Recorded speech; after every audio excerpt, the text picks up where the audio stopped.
Nouvelle montée des tensions entre Palestiniens et Israéliens. Aux premières heures de jeudi, l'armée israélienne a mené des frappes aériennes dans le centre de la bande de Gaza, après qu'une roquette lancée depuis le territoire palestinien s'est abattue en Israël.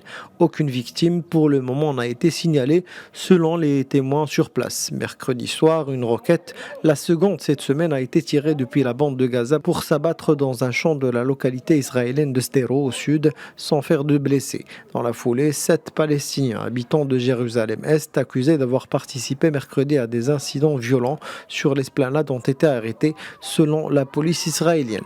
La présence d'extrémistes juifs et de policiers israéliens à l'esplanade des mosquées pendant le Ramadan a été perçue par des Palestiniens et plusieurs pays de la région comme un geste de provocation.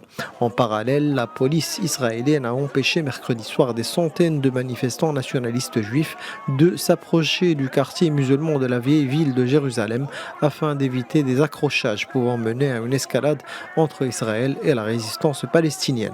Des accrochages entre manifestants palestiniens et policiers israéliens, rappelons-le, avaient fait plus de 170 blessés sur l'esplanade des mosquées le week-end dernier, alors que les deux belligérants tentent de vivre de manière normale, d'une part le Ramadan et de l'autre Pessa, la Pâque juive.